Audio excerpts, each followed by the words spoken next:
bring the energy, he'll do the rest. Martinez Company, powered by Sports Radio 102.9 The Game. You're going to hear it right here. The show starts now.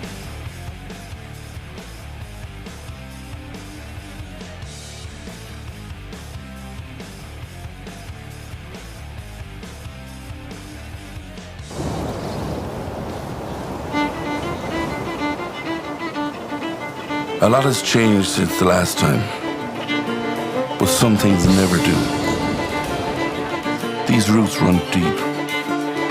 Always have, always will. The bond between Ireland and the Steelers is forged in history. Passion, pride, belief. You see, black, gold, and green are just meant to be. Music, football, and tradition are intertwined in the spirit of Ireland. This isn't just any game. This is a celebration of heritage, culture, and an unbreakable, unyielding spirit. Picture thousands of Irish fans waving their terrible towels as the NFL season lands in Dublin for the first time. The sound of the drum echoes across the city. The Pittsburgh Steelers are coming to Croke Park. It's time to witness history. Are you ready?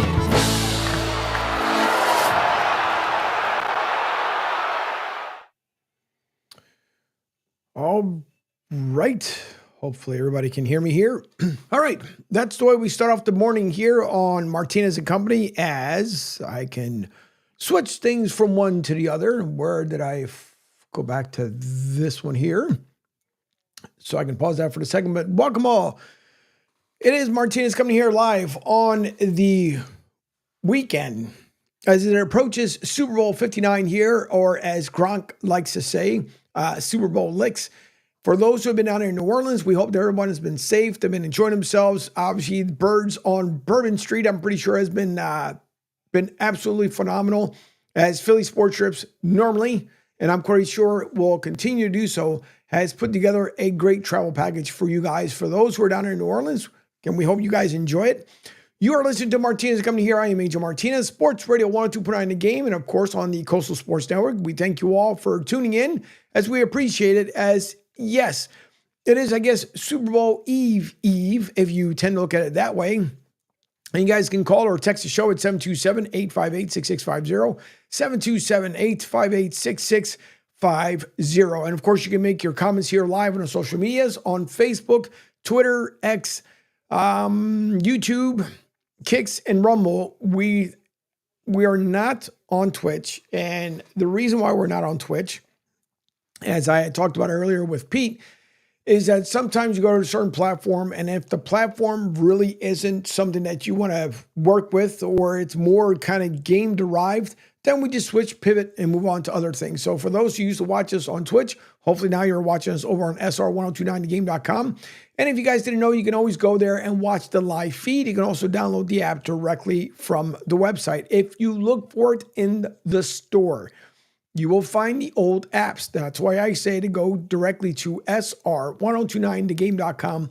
Look under starting lineup. It's right there on the homepage, but also under the starting lineup. You guys can take a look at it as well. And therefore, while you're watching the video, if you jump in your car, you can always put it on the audio version. And then once you arrive at your destination, switch it back over to the video. Jerry from Rhode Island says, didn't take you long to put the breaking Ireland news on. Nope, not at all, Jerry. Not at all. As yes, for those who don't know, the NFL announced this morning they are going to Dublin, Ireland. And the Steelers are going to be one of the two teams that are going to Ireland, as they had also talked about that earlier on, that the NFL is also thinking about going to Australia, and that's probably going to happen with the Eagles, and I think the Rams could possibly be one of the early nods for Australia. There's a lot of Eagles fans in Australia, a ton. So that actually wouldn't be a bad thing. I don't know if they'll consider it a home game, but obviously it would be away from home, or it would be away. You heard Pete talk about it yesterday, that Jeffrey Lurie did not want to be involved if it would take away a home game from the Eagles. So they considered Brazil a home game when they played this year. So maybe Australia would be the other home game, so they don't lose it per se. But I understand as far as the revenue that's generated when you're at the link, and that's the one thing he was talking about. So the Steelers are the one team representing the AFC. We will find out who will be the NFC team that will be representing the NFL out there in Dublin, Ireland. So that should be a lot of fun. I'm pretty sure there's going to be more news to come. After the Super Bowl, they'll figure out which other team will end up being there as the logistics gets pretty crazy as you try to figure out who's where, who's doing what, and so on and so forth. All right, Jay will be joining me here a little bit later on. Of course, your calls or texts are always welcome, as Jerry just did. And also, the NFL honors were on last night. Maybe some people didn't like that Josh Allen passed Lamar Jackson for MVP, and maybe some did. At the end of the day, it came out with the voting. It all goes through a process, and people feel like the MVP nod should have gone to Lamar Jackson. But again, it comes down to those who vote, and they felt that Josh Allen, even if they couldn't get Kansas City, that they turned around and felt like he was the MVP of the season.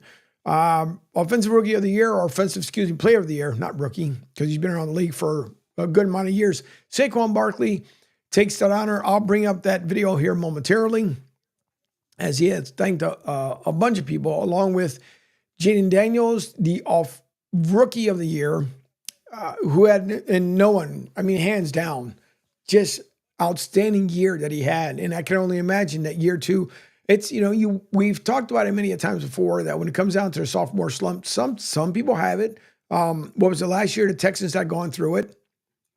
They went through that sophomore slump. This year to kind of progress a little bit better, but Jaden Daniels can only get better. Dan Quinn was part of the Coach of the Year nominations. I know Andy Reid was in there.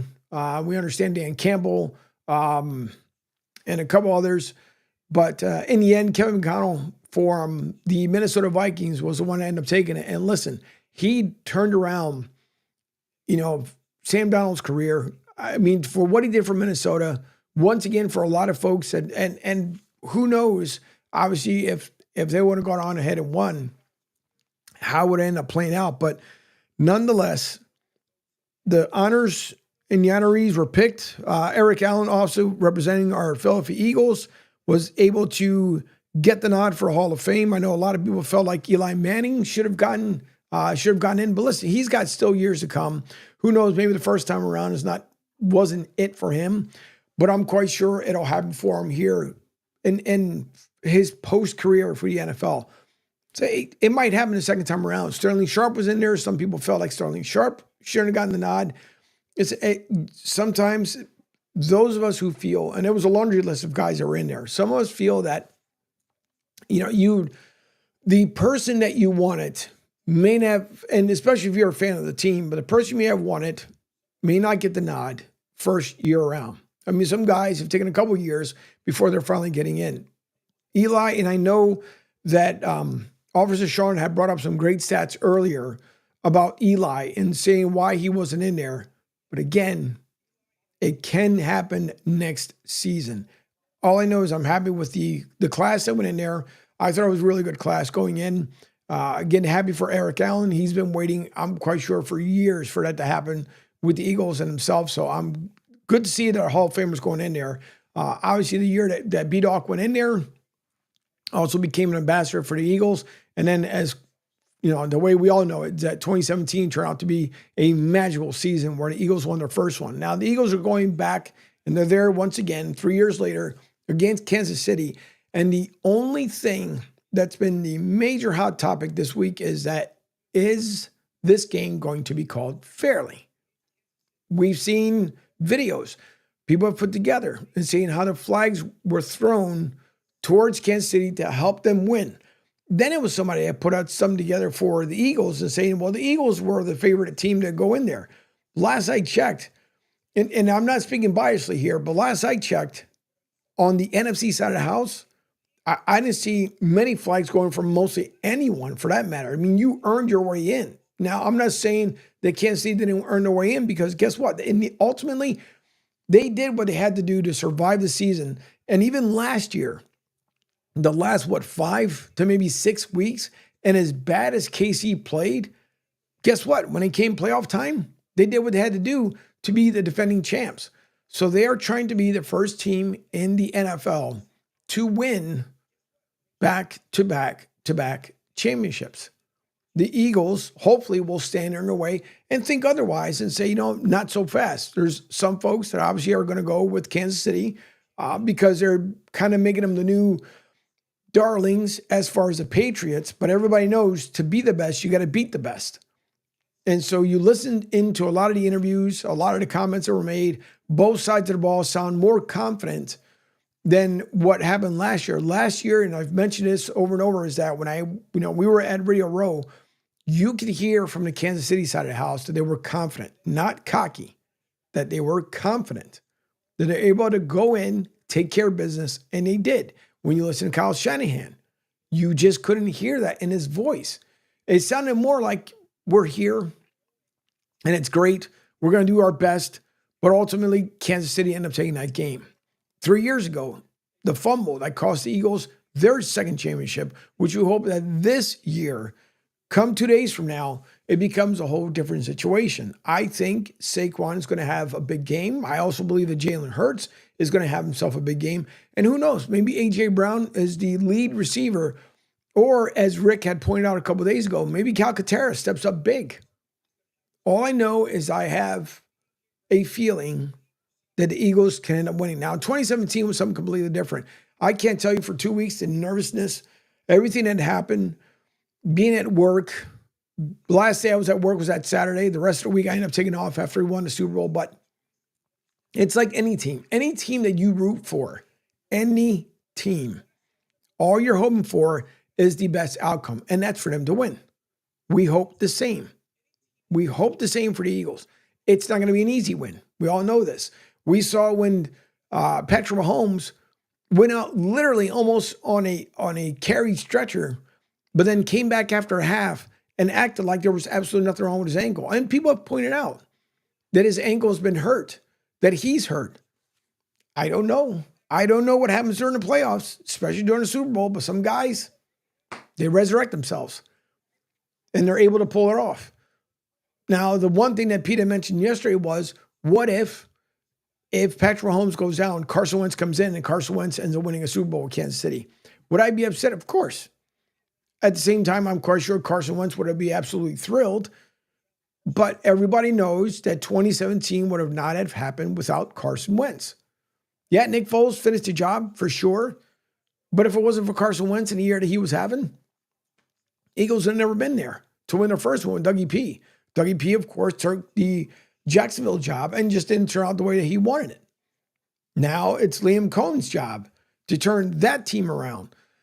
So ultimately, when it comes out on Sunday, all we hope for is a fair game on the gridiron. If there could be less penalties as possible and just a straight matchup for 60 minutes, then no one can say otherwise. But if we start seeing early on, and we know with Patrick Mahomes, and this is where the NFL must get better at the end of the season, if it comes down to Patrick Mahomes doing that half slide or thinking like he's going to run out of bounds and then he doesn't get run out of bounds because he knows he will get a flag thrown his way, the NFL really, really, really will have to take a look and see how much have they really screwed up at that point. Because you got to think about it. If Patrick Mahomes decides to run out of bounds and fakes it and he gets nailed, that's on him.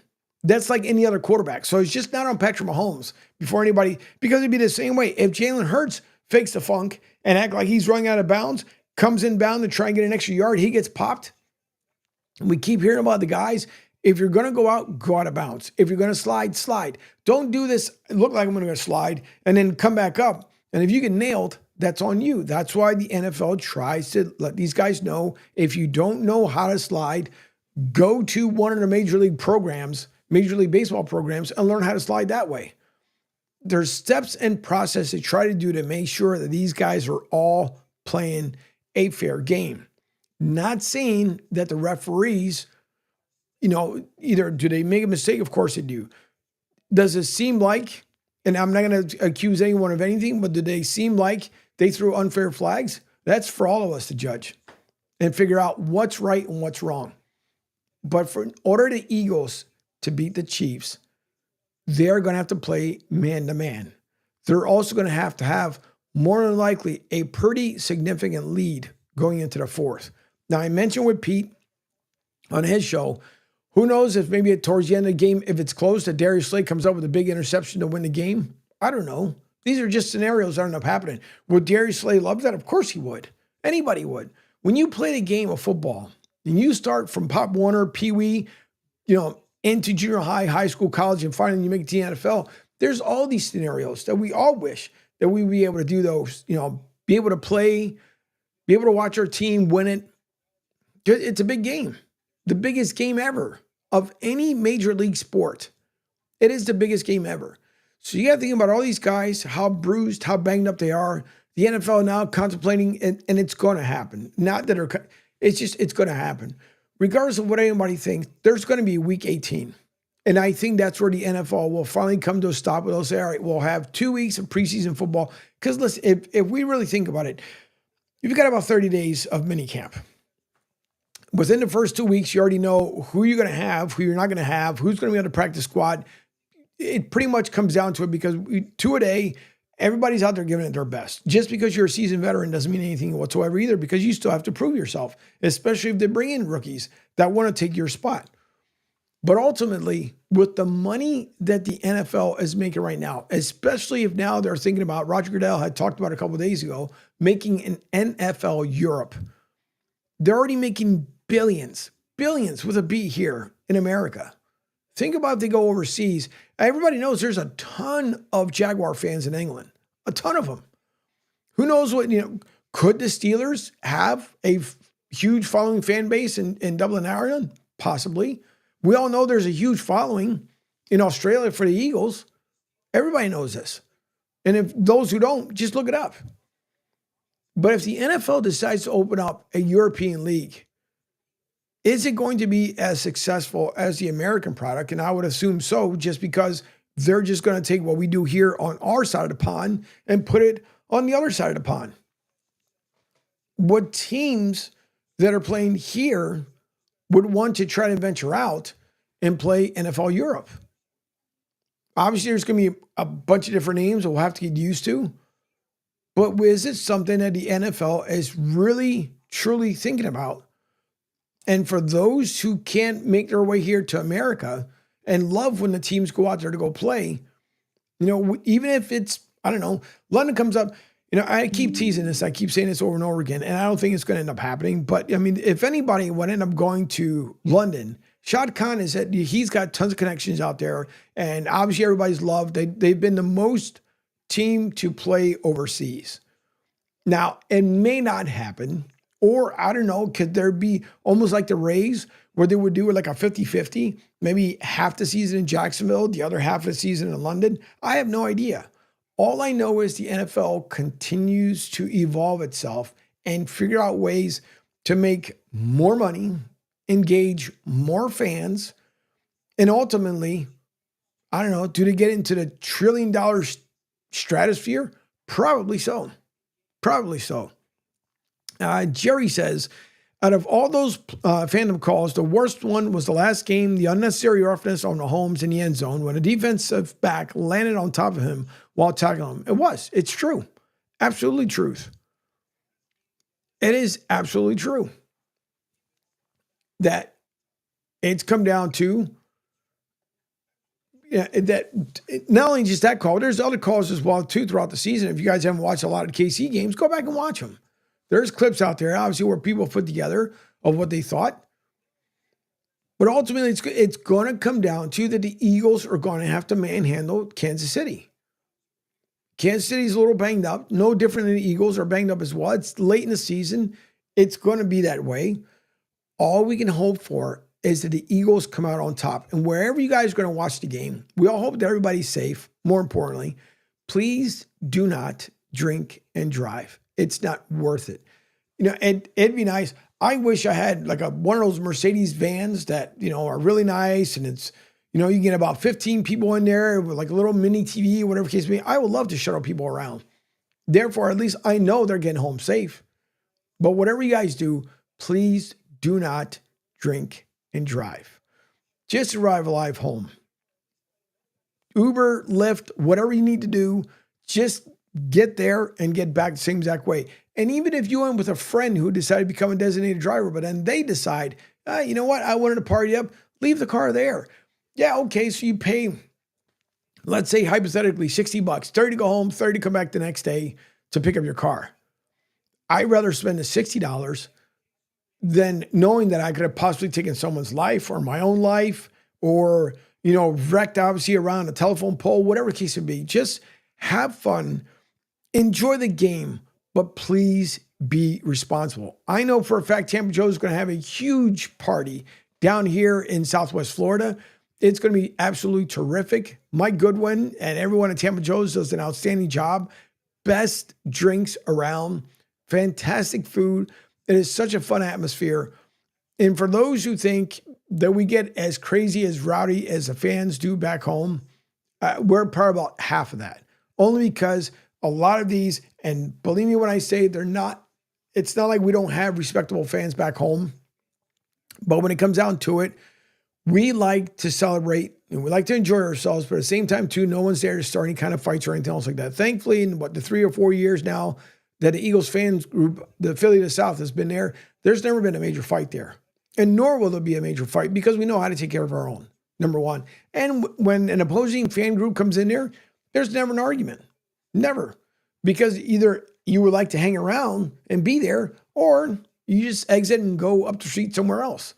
But I know it's going to be a good crowd on hand. If you guys are in Southwest Florida, I'm pretty sure down in Miami, I think Trevor was saying this, somewhere down in the Miami region, there's an Eagles bar out there. And I'm pretty sure there's one sporadically here all through Florida. But all I know is if you're in Southwest Florida, the best place to go to, other than obviously in your own home, and of course you have the right to be in your own home, relax, be in the comfort of your own couch and stuff. But when it comes down to it, just have fun, enjoy it, but be safe. And wherever you choose, make sure you are just choosing the right location. That is the most important part. All right, I start out with the NFL and mentioning as far as the Steelers going to Ireland, as the NFL is now going to Ireland. Everybody knows the big game, 6:30. A lot of coverage starting at 1 o'clock on Sunday. Some places are starting their coverage at 9 o'clock in the morning. I mean, there's been a lot of coverage as far as this week, so I don't know exactly what all you could possibly talk about on Sunday. I do have some sound bites from Jalen Hurts, Saquon, and others, but I want to bring this up as well because Eric Allen, as I mentioned, that end up now being part of Hall of Fame class, and that won't happen until the summertime when they go out there to Canton. But here's how pretty much he got the news that he got the nod for the Hall of Fame nominee.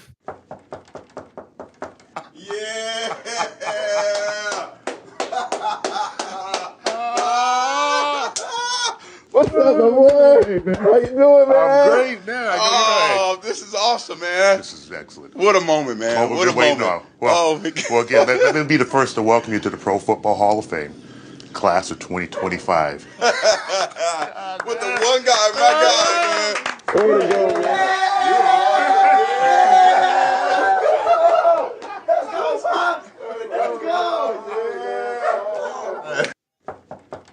No, I want to know. I want to know what that feeling is like because obviously I never played in the NFL. But man, it's got to be incredible to show up at the house, let you know you're going to be in the Hall of Fame, and then obviously in New Orleans, they let you know in front of everyone that you're going to be in the Hall of Fame. I mean, it's got to be basically the icing on top. And Eric Allen, I wish he had the opportunity, whether being with Buddy Ryan, to be able to, or Dick Vermeil, to be able to win a Super Bowl. It just didn't happen.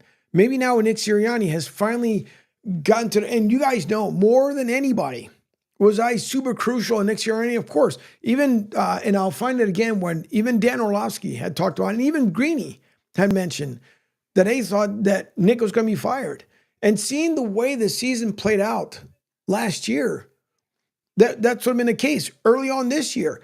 Whatever Nick did to finally stop being a fanboy of the team and start becoming the head coach of the team, that was needed. And I'm glad that he has just zoomed in, focused, knowing that whatever happened 3 years ago in that fumble, this is an entire different atmosphere. Who knows if he's going to cry again? And listen, everybody gets emotional. You're on the world's biggest stage before you play a game, and there's 30,000 emotions that go through it. Brian Dawkins had even talked about it, when he was an ambassador for 2017. It's just, you're just filled with nothing but excitement. Nothing but excitement. And you just hope for the best. That's all you hope for. And you hope it continues to go well. All right, there's one I'm going to bring up since I just mentioned it. The one with Dan Orlovsky. And as a matter of fact, before I play that one, let me go back to the one with Greeny. As he had mentioned about, and what Greeny had mentioned here is basically the way I've been talking about it all season long. All season long. So here's the one with Mike Greenberg on Get Up, and he was on with Pat McAfee show, and he had mentioned pretty much what I was thinking all season long. And like in the end of it, we all gave Nick his kudos because it's well-deserving. Good. This season, look, I don't know. I think Nick Sirianni is an interesting person. I can't make up my mind. You hate him. Get Up doesn't really like Yeah, Nick. you guys hate him. You guys kill him. You guys hate him. You guys have lower thirds that are like, this guy is a big dumb dipshit. That's what you guys say. Well, I mean, but that's strong. But there was a moment in time this season where I genuinely thought he was going to get fired. It's remarkable when you think about it. But when he was yelling at the fans, or as it turned out now, but the way that whole thing looked in that moment. It was awesome. After, what was it, the Jacksonville game? It was sort of a lackluster win. Loved it. Yeah, it was awesome. Run the ball. It was he was awesome. yelling at him. They were like 3-2. But I think you have to give him a lot of credit because the buck stops with him. At the end of the day, we can give all the credit in the world to Vic Fangio and to Kellen Moore and to all the talent and all that sort of thing. But if things had gone sideways, we would have blamed him for sure. So it's not fair to put the coach in a position where if everything goes bad, it's his fault. If everything goes well, he deserves none of the credit. That's an unfair position to take. So I think you have to give him credit for this team having steadied itself after what I think was a fairly uneven beginning and being where they are now, which is they look like the best team in the league. They had to replace both coordinators, and then you talk about changing, your play style. That's one thing to manage a quarterback, but you got to manage those egos of those wide receivers too. You're talking about guys who are paid and who are number one and probably 1B type wide receivers that's not getting 30 pass attempts like most of these big time offenses and quarterbacks want. And they were the ones that did the Gatorade back. The wide receivers were. So it's like, it was funny to watch the reaction about they were winning and they're in the Super Bowl. Sirianni did. What did he do? This guy doesn't do anything. The guy's the head coach of the team. Which I think is also why he told, a couple people to tongue his beanbag. I don't know if he said that. That was fake. That was a fake press conference. I think. Nuts. I don't think it was actually Coach Sirianni. There you go. You hear Greeny talk about it. Again, listen, there's been, everybody knows, and me, I had to mention it with Pete. People feel like the Eagles fans and whatever, we haven't been there. I mean, listen, Eagles fans are just passionate fans, just like any other fan base anywhere else. Eagles fans are just passionate fans. We know it's not easy to get back to the Super Bowl. Kansas City has been extremely fortunate. I'm not even going to say lucky. They're extremely fortunate. They've been able to do it 3 years in a row now. I mean, you had Buffalo, who went to the AFC Championship game 4 years in a row and lost all four. Josh Allen tried this year against Kansas City, came up short, although he got the MVP nod, but ended up coming short. So even if the Eagles are there this year, which they are, Super Bowl 59, that doesn't mean you're going right back there again next year. You hope to become the defending champions, and right now the defending champions are the Kansas City Chiefs. But let's say the Eagles end up winning on Sunday, the first, just like I asked Jared Goff, which any other question or any other answer would have been obviously ridiculous, but same thing I said to him. Wasn't the best year that you wanted, didn't come up, came up short. And, against the divisional round versus Washington. But ultimately, the goal for next year would be, and what I would expect, for us to get to the Super Bowl. And you can just tell, there was parts of, was he having fun? But you can see in Sam Donald, what, the disappointment in his eyes. With Jared, the disappointment in his eyes.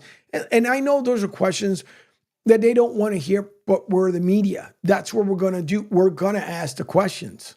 And if we don't, then people wonder, well, how come you didn't ask this? But ultimately, he hits where he wants to get back to hopefully get to the big game, just like any other team.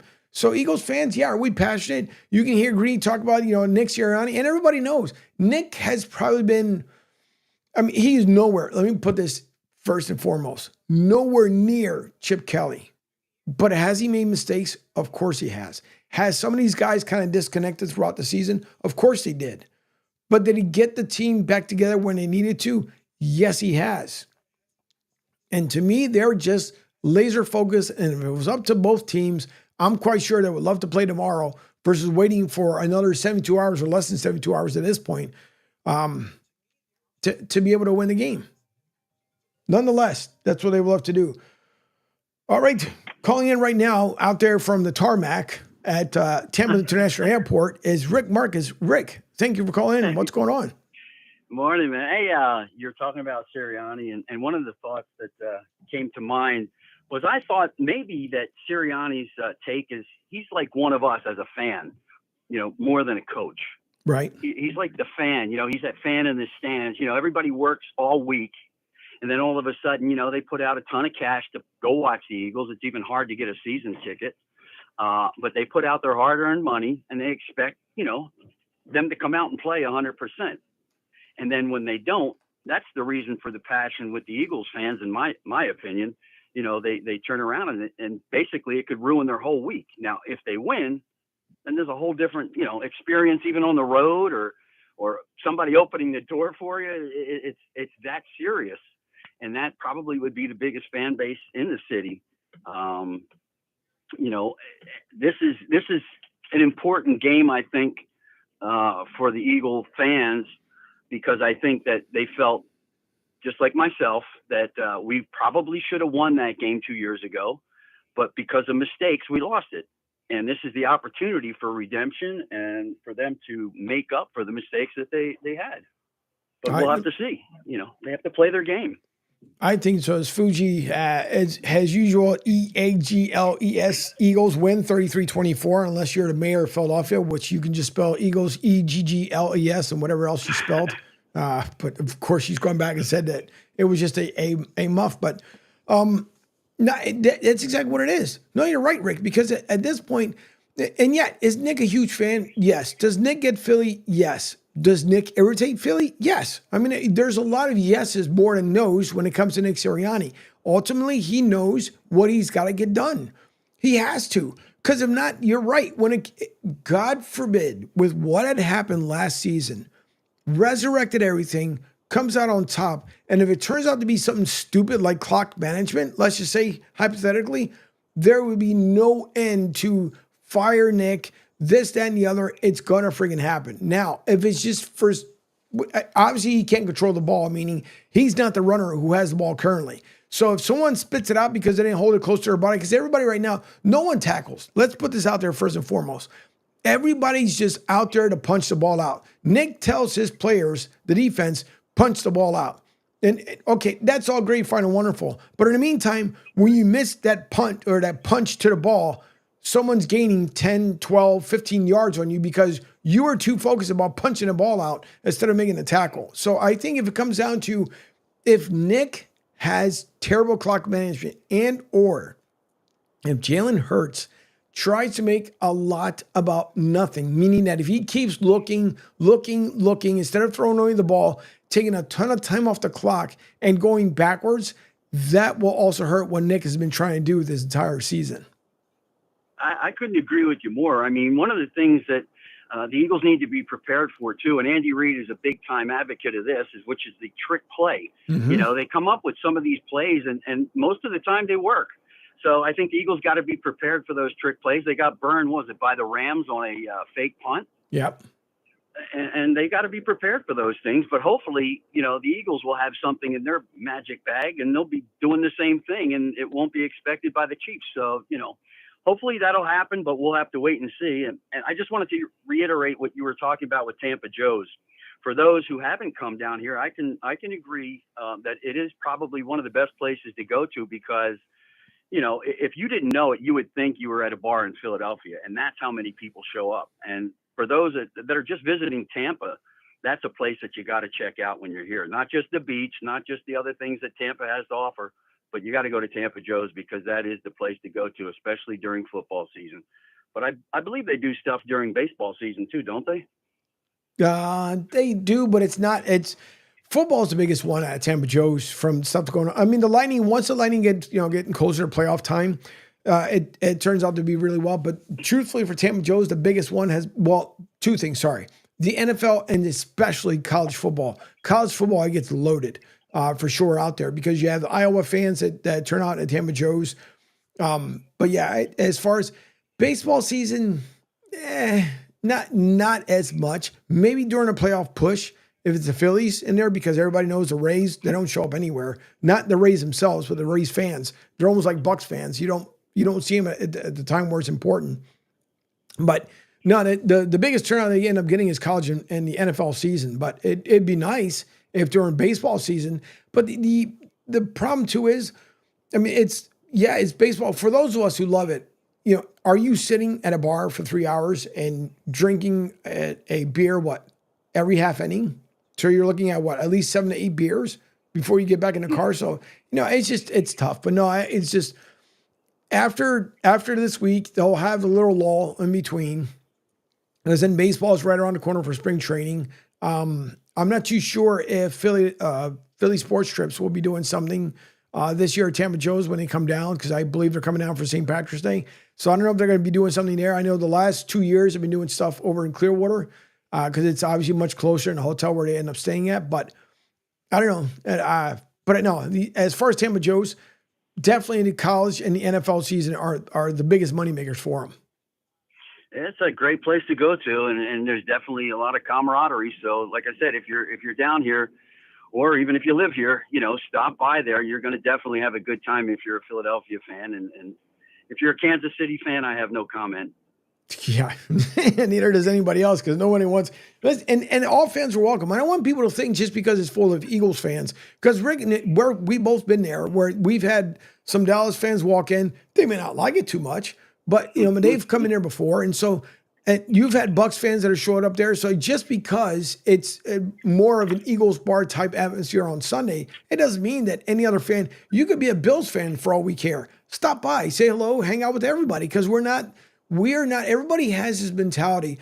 Oh, if you go to Tampa Joe's, you're going to deal with a bunch of a-holes from Philly. Not even hardly the case, because we will laugh, joke, talk it up, or whatever you want.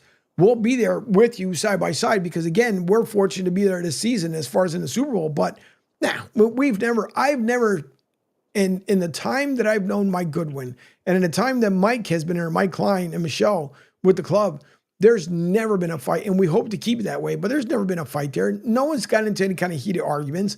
It's been a very cordial environment. And it seems strange for Eagles fans. And I know it's hard for people to believe, but it is probably one of the better bars, if not the best bar, to watch one of the games. Well, it's interesting because you bring up how the fans of Philadelphia act and stuff. And I go to work, and there are other people that I work with who've never been up to Philadelphia and haven't experienced, that area of South Philadelphia. And then there are a couple who have gone up and checked it out. They still have that Veterans Stadium feeling, I guess, and that's what's out there, through the media, public, whatever. They think that it's a bad place to go to. You're going to get beat up, stabbed, shot, whatever. And what a misconstruction that is, if that's a word. To me, it's so different than it was back in the day when they did have Veterans Stadium. People talk about the snowball incident. They talk about the battery thing. They talk about how it's just bad to go there. I've seen things in the news where it was worse. You go to back when the Raiders were in Oakland, where a Dodgers game even where the guy was stabbed when he was with his son and almost died. And that's the thing. It's like you have to go to experience it, and then you'll come back and say, you know what, I was wrong. And I can guarantee 100% of the people that go there will say that. Just don't decorate the Rocky statue with your team. That's all. Yeah, it's just dumb. period. It's just dumb and stupid to say the least. It's really, really freaking dumb. But yeah, no, it's funny how anywhere you go, even when I worked for the district before I decided to take this on, full on hand, it was the same way. Like, oh, you're from Philly. Oh, and the stereotype begins. All right, let me hear it. What's so freaking bad about us? Blah, blah, blah, blah, blah. It's just, it always comes down to something dumb. You guys are this. You guys are that. You guys treat your women like this. You guys treat your women like that. No, if that's the case, I can say the same thing about Florida, California, anywhere else. It's the person themselves. And we saw, what was just over a month ago, where you had a ding dong that filmed. It was him and his wife. What was it? A Seattle game or whatever the case would be. And then only come to find out that it was like him. I don't know, him and his wife doing some sort of setup. I mean, that story hasn't been clarified either, but it's dumb stuff. Honest to God, it's just dumb stuff. It was the same way with the kid that came. He was from Canada, came down to Broad Street in Philly when they won the NFC Championship game, and climbs one of those grease poles after the mayor had already announced it, and it's been done in the past, as we know. They climb up the pole. The kid's going to Temple University. Falls down. He was on life support. Now he's no longer with us. And that's, when you bring up a good point about, going somewhere, I don't understand why someone has to drink until they're so inebriated that they can't even remember the game. I think the point of it is, to enjoy the game and to remember. If you want to indulge, that's fine, but don't get yourself in a predicament where it changes your life forever, if you even have a life by the end of the game, and these guys that go out, it's great to celebrate. And obviously we both know what it's like when the Eagles won the Super Bowl and what it was like on Broad Street, but definitely there were some crazy people, but I've seen that everywhere. It's not just Philadelphia. I remember when the Montreal Canadiens won the Stanley Cup, I thought they were going to burn down St. Catherine Street. Yeah, no, you're right. It's everywhere. It's the excitement, but sometimes with that added alcohol, fuel, or whatever it is you're doing, just behave yourself, have a good time. And then you know what? Everybody's going to have a good time. That's just it. And it's the same way. Like if it's, people say like, oh, when you get pulled over, the cops do this, cops do that. The cops aren't going to mess around with you unless you give them a reason to. It's just that simple. If you're dumb enough to do something to attract a cop's attention, then whatever he or she instructs, and I'm not saying before everybody starts making all kinds of comments or I get 30,000 emails, there's good and bad in everyone. Whether you work in law enforcement, a civilian job, whatever, I don't care what it is. There's good and bad in everything. But at the same time, if there's a law enforcement officer and says, hey, by the way, can you please stop doing that? If they give you an early warning and you choose, because life is about choices, but you choose to be an idiot, that's on you. Then you get what you deserve. Now, I'm not saying, once again, because you have to clarify everything in this world, does that mean you're supposed to be beaten senseless and tasered and shot and blah, blah? No, but I'm just saying is that if they warned you for the first time and they put you in cuffs for the second time, well, you got a warning shot and you decided to not hear what they had to say. But no, everybody, no matter where you are in the world, and we've seen it, soccer fans, we've seen it all over, just everywhere. Just celebrate, have fun. Don't give people reasons why, oh, you're such a jerk. Oh, you're such a moron. Just go out, have fun. Kansas City's already said that if they win, they're not going to hold a celebration parade only because of what had happened last year. So they've already said they're not going to do it. So I don't know what they would end up doing. We hope that we can, not because of what happened last year, we just hope that they don't win, so we can go ahead and celebrate. And Rick, I think it was you that had mentioned before too, that if the Eagles if they end up winning, that it would be delayed because you guys are expecting, or not us, excuse me, because we're both in Tampa, but I know the Philly folks are expecting supposedly a lot of snow come next week. Yeah, I actually think they're supposed to get something tonight. I think I read something this morning, overnight, 4 to 6 inches of snow, and then 2 major snowstorms coming up next week or something like that. But I guess that's something we'd have to wait and see what happens. Oof. Well, I know the USF women's basketball team were on their way up there to play Temple, so they're going to find out when you leave from 80-plus degrees weather to be in the 30s and 20s. For some, it's going to be a shell shock because there's a lot of them that are on the team that have never experienced that super cold air from the Northeast. But I just hope All I want is for a fair game on Sunday, just like everybody else. That's all I want. I don't want to hear Patrick with his constant throwing throw the flag. It seems like every time he puts motions his arm, it's almost like they have the flag at the ready to be like, oh, look, Pat just said motion. Go ahead, throw the flag. So all I hope for that this turns out to be just an old-fashioned just ass whipping from both sides, that they both earn that Super Bowl, that Vince Lombardi trophy. I thought the other thing, too, that was kind of funny was they had mentioned that they should change the name to the Tom Brady trophy, which I don't see it. You got to keep it Vince Lombardi. And I know a lot of it was a joke. I understand what Tom Brady did for the game. Don't get me wrong. But it just keep it as the Vince Lombardi trophy. I don't know. Tom Brady might be in the doghouse today after not showing up to the media event last night in New Orleans, so I'm not sure. Oh, boy.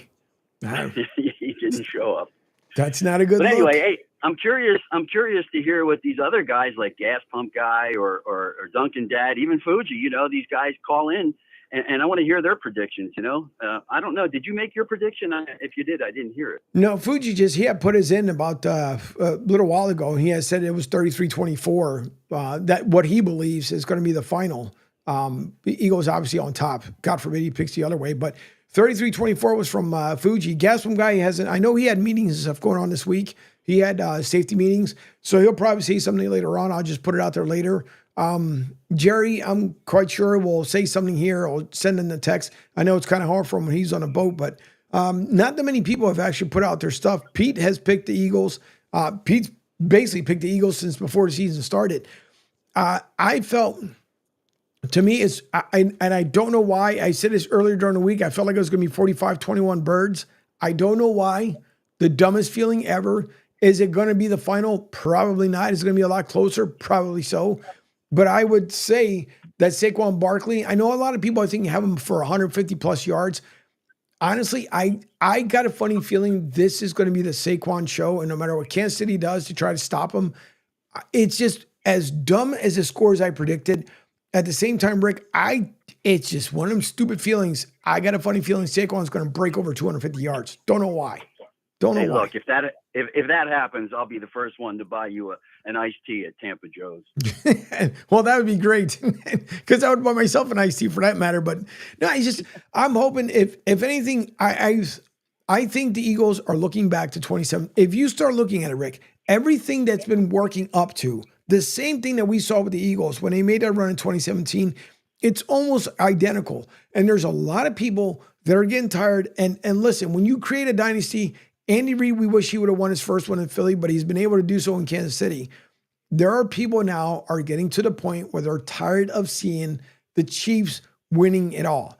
So remember when in 2017, when people have talked about they hated seeing the Pats going back there again and go to win again, the Eagles end up taking care of that. As Fuji just said now, that Barkley for MVP. But to me, there's no reason why the Eagles can't take this. On paper, and on the gridiron, for that matter, the Eagles are the better matched up team. I mean, if you were able to shut down Jaden, well, speaking of, there's Jerry just said, Eagles 27. Let me bring it up on the screen.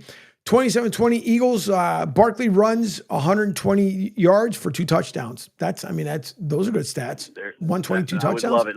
Let me tell you something. If anybody's ever worried about visiting the city of Philadelphia and the sports area and all that stuff, if the Eagles win the Super Bowl, maybe that's the best time for you to go.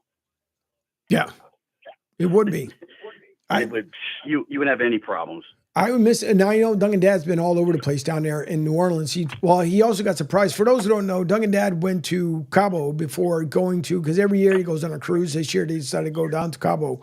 But ended up going, so he was going to New Orleans to do some coverage for Coastal Sports Network and for himself as well. And he ended up taking a picture with a couple guys.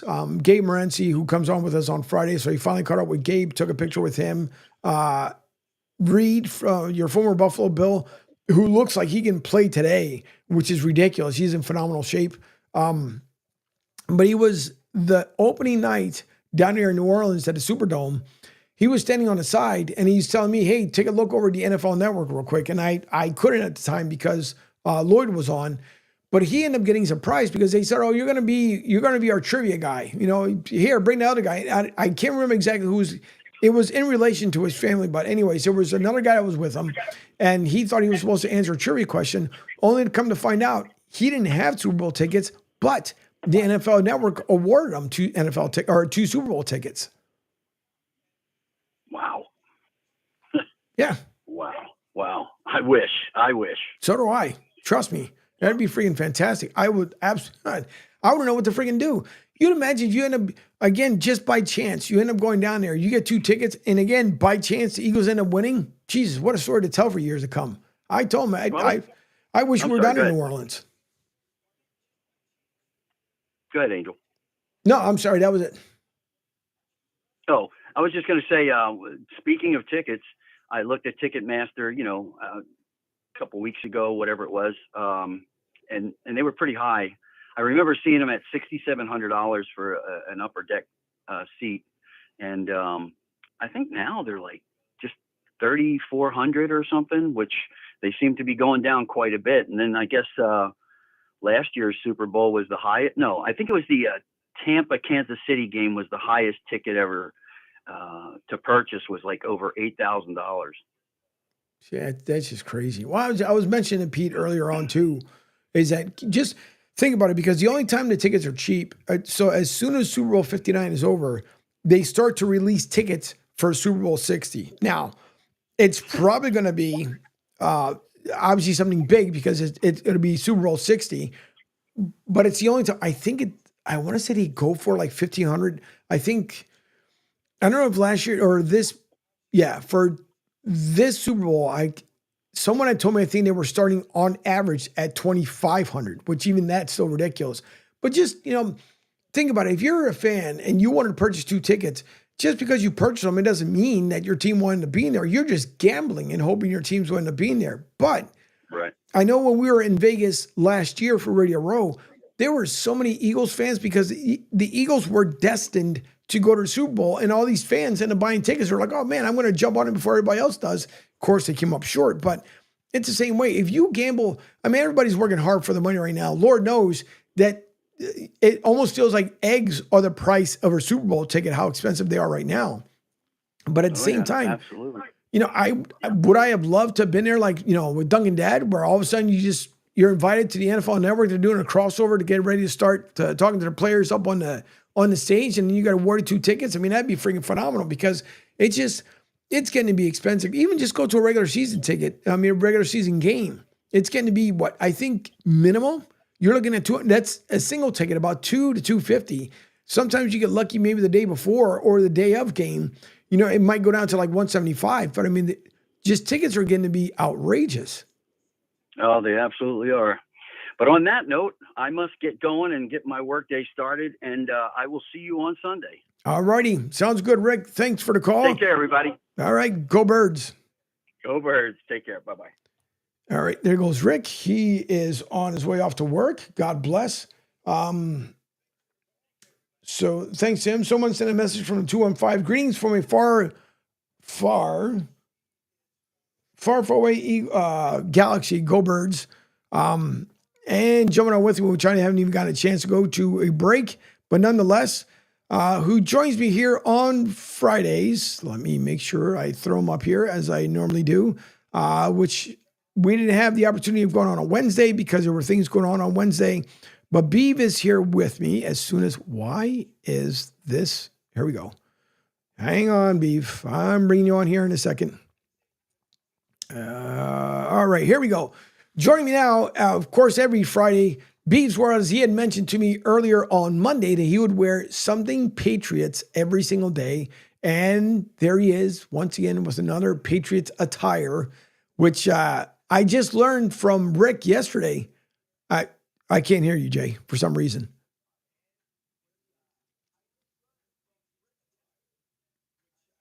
Things have happened today, so it's not like it would be the first thing that went bananas. Nope, still can't hear you. Try to do me a favor. Okay.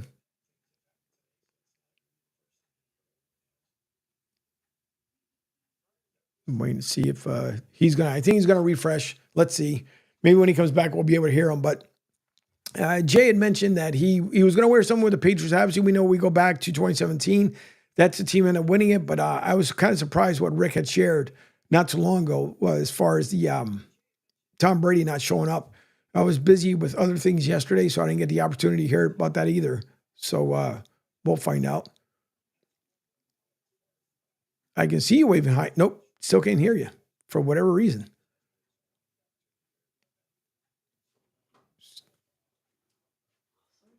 Yeah. Yeah. So hopefully, yeah, Jay, I have not a clue why I can't hear you.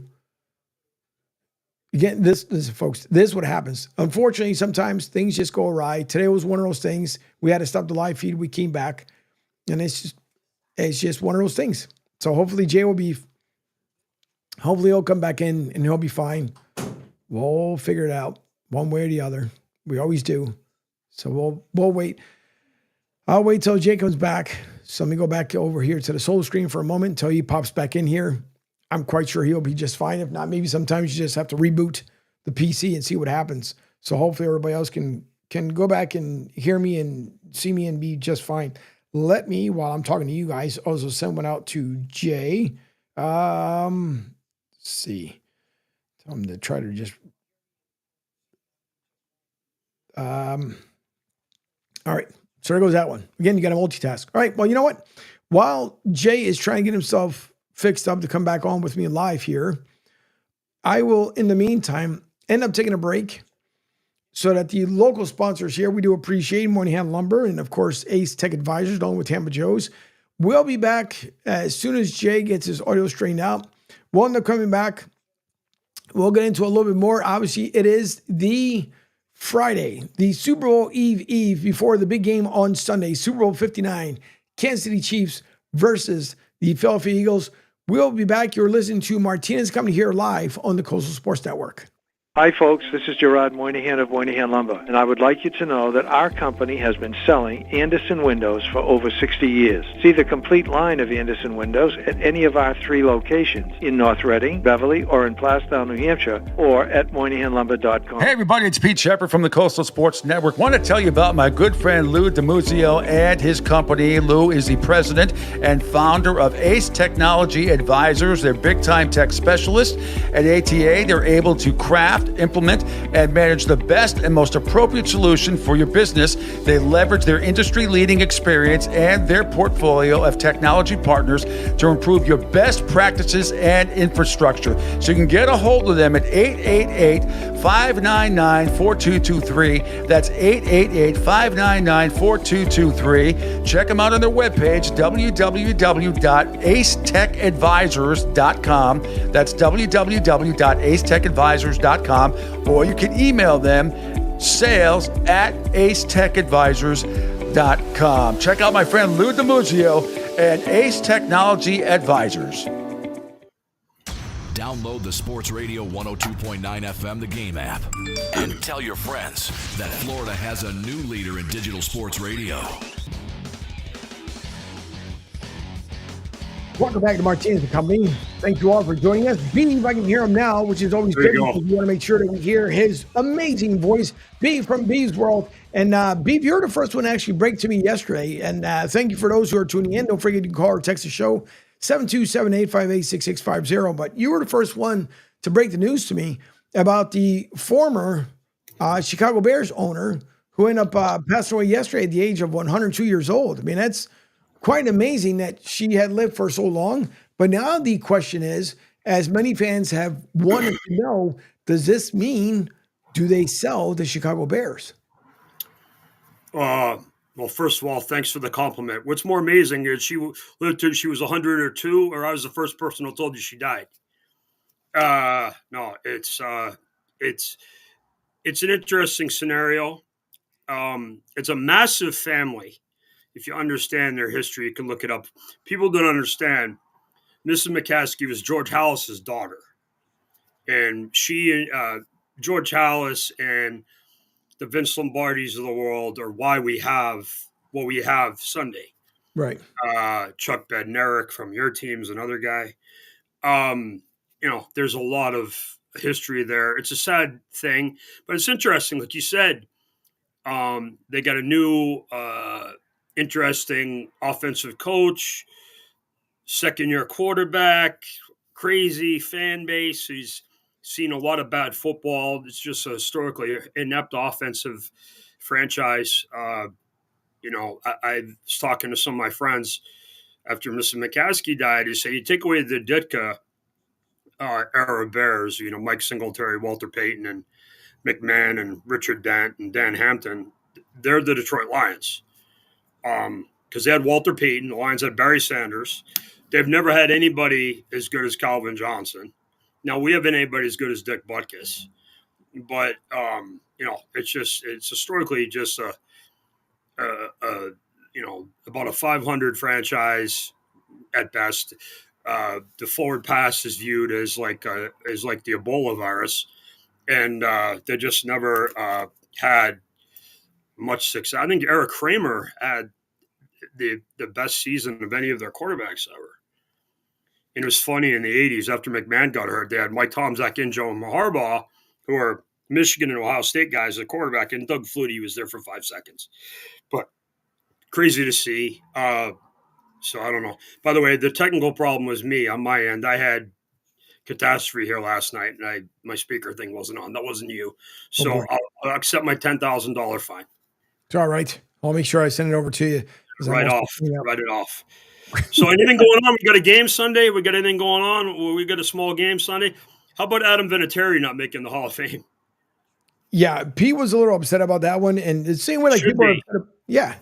Just like people were upset about Eli not making it either. Oh, Eli shouldn't be in the Hall of Fame, but that's a whole other story. But by the way, you mentioned my shirt, so let me explain. Tom won 7 Super Bowls. The first 6, obviously, the Patriots. This is the 5th of the 6th. And I heard you guys discussing Tom earlier. How do you know he's in New Orleans? I'm not a clue. I might have just given you something.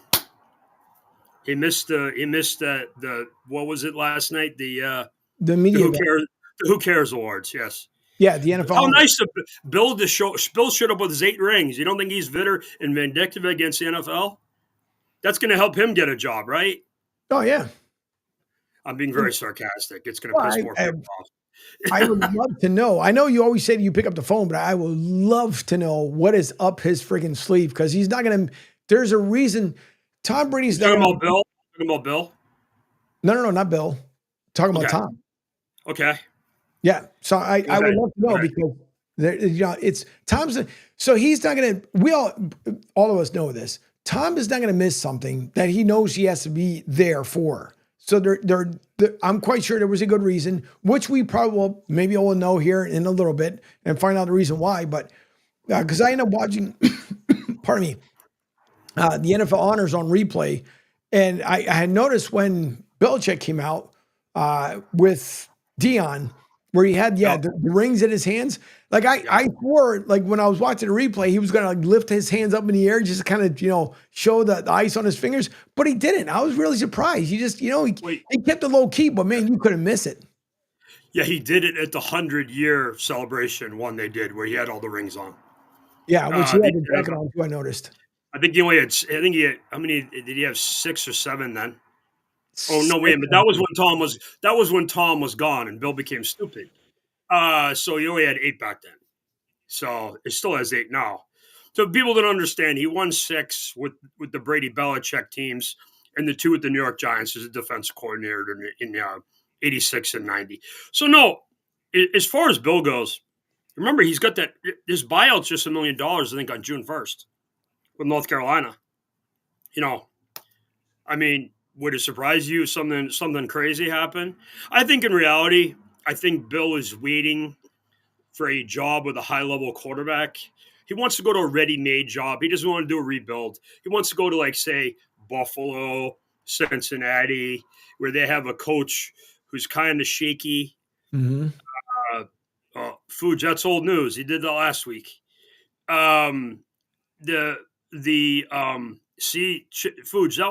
that's part of the plan. We heard Ohio State and helped Tom. So there you go. It's a good plan. No, I think, Bill's always going to have noise with him. It's like when we had Harbaugh here, where it was always a new story or something going on. So when you're good and you have a lot of success, And he doesn't help the cause. He's on with McAfee, and he's out in the media. He keeps his name out there. And most of these teams that didn't hire him really look stupid. I mean, even the Bears, they didn't hire Harbaugh because of Kevin Warren.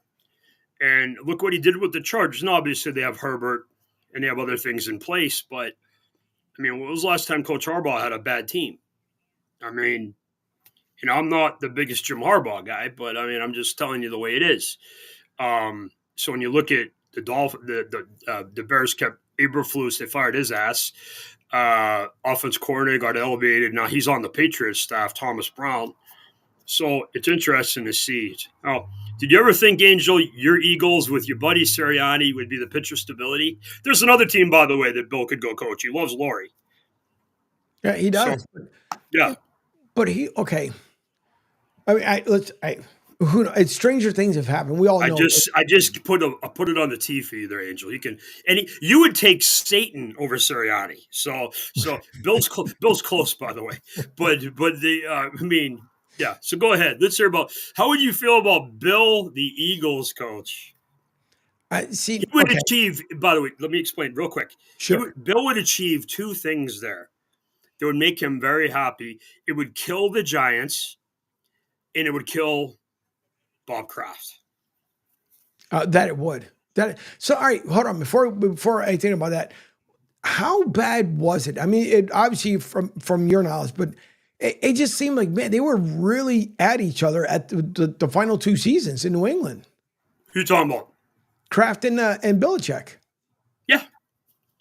Because I think Kraft wanted to keep Tom, and that was Bill's call. Because I forgot, I've always been taught, Angel, it's a real simple thing.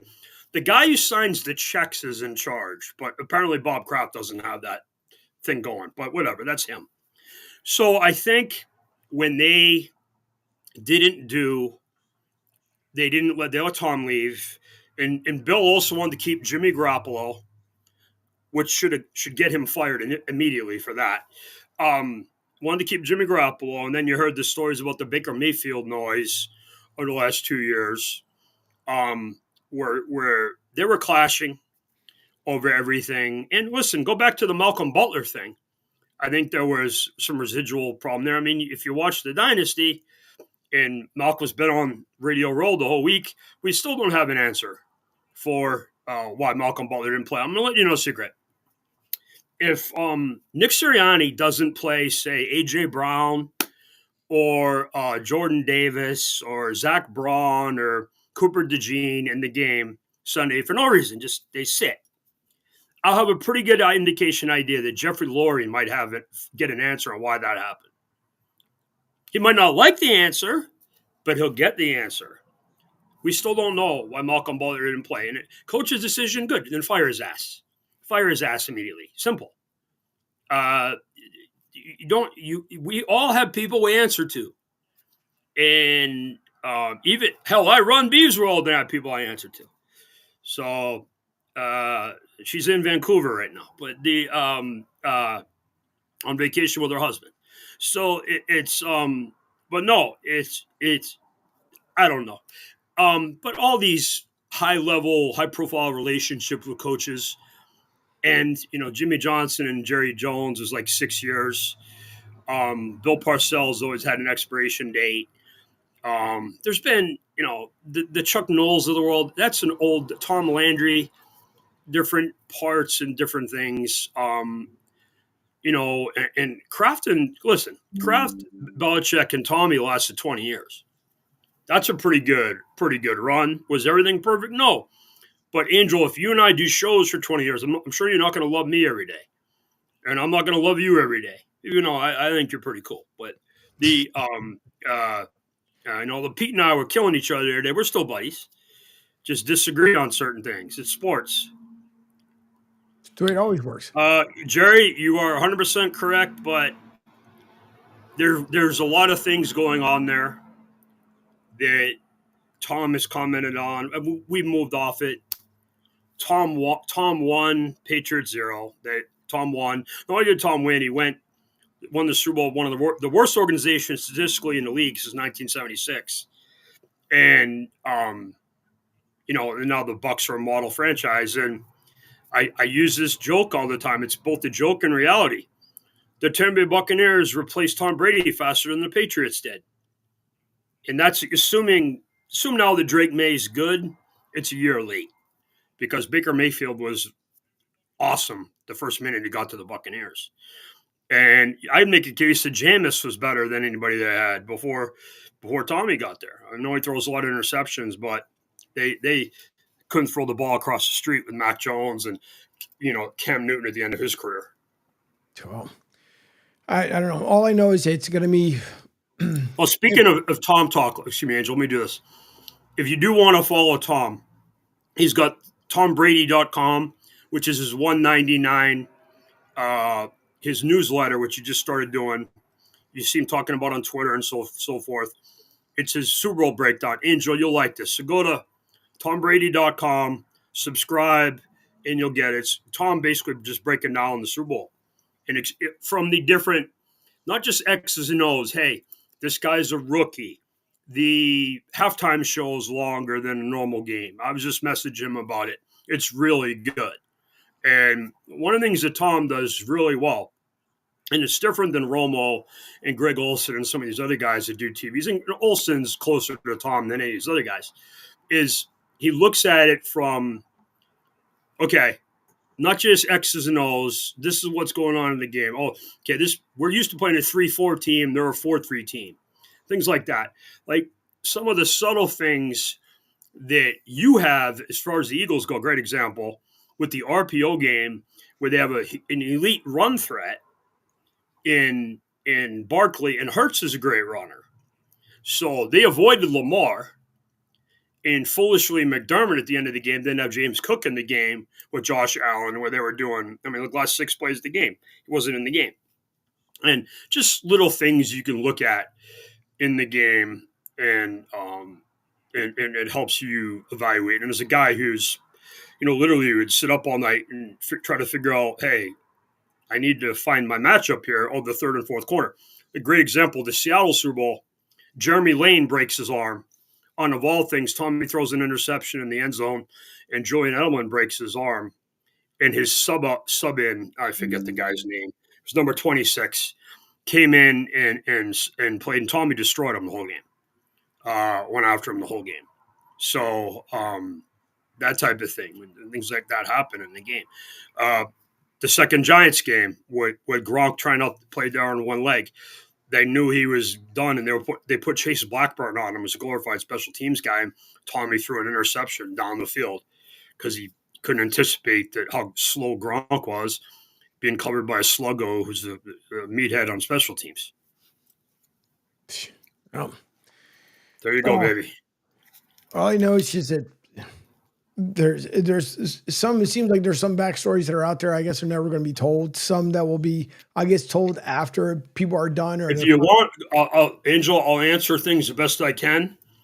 Obviously, there's things I can't talk about, but you know, I'll give you what I can. And here's the reality on a lot of this stuff: don't believe everything you see and hear and read, and just use common sense. You know, on a lot of this stuff. These are real people that deal with things. You know, people die like Mrs. McCaskey. You know, guys get hurt, Aid Hutchinson. You know, you have bad things happen to good people in the games, with the whole Joe Burrow's house being robbed.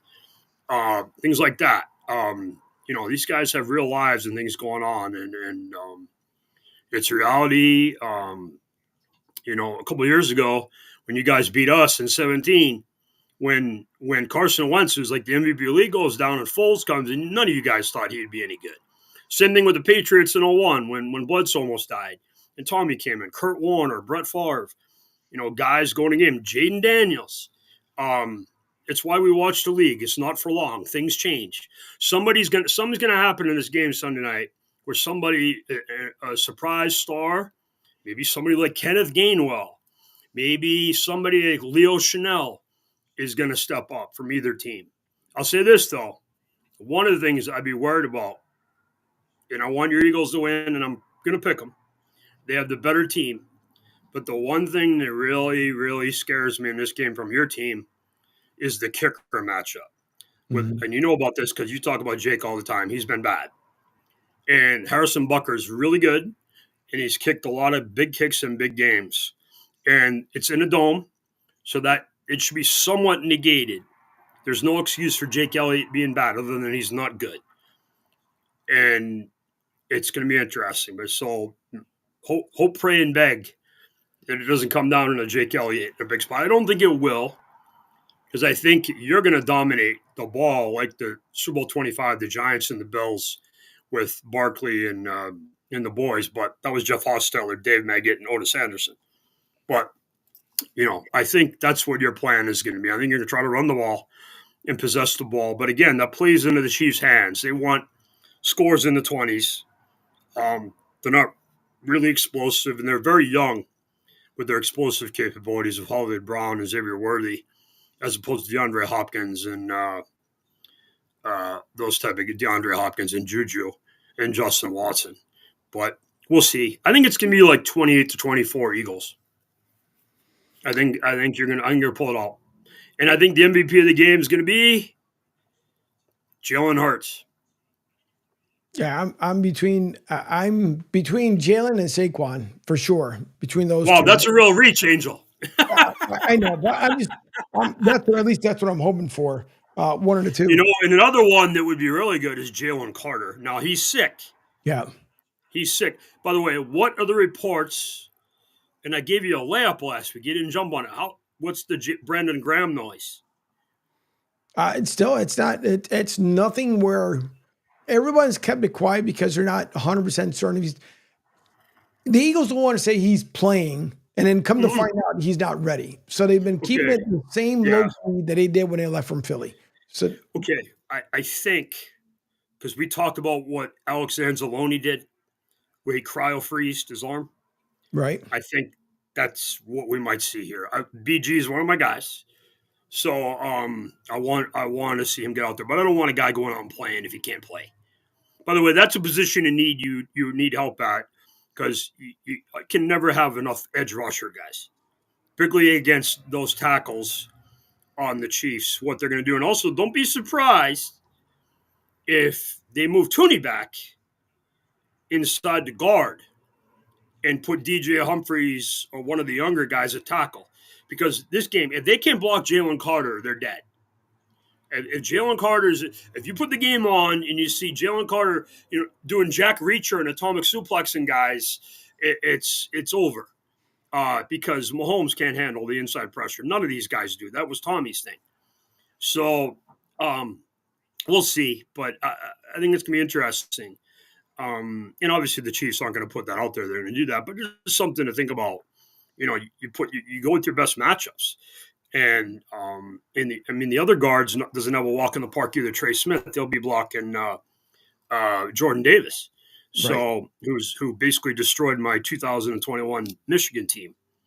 Guy was just a friggin' truck, like Vince Wilfork on roller skates, or like good old days for you, Jerome Brown.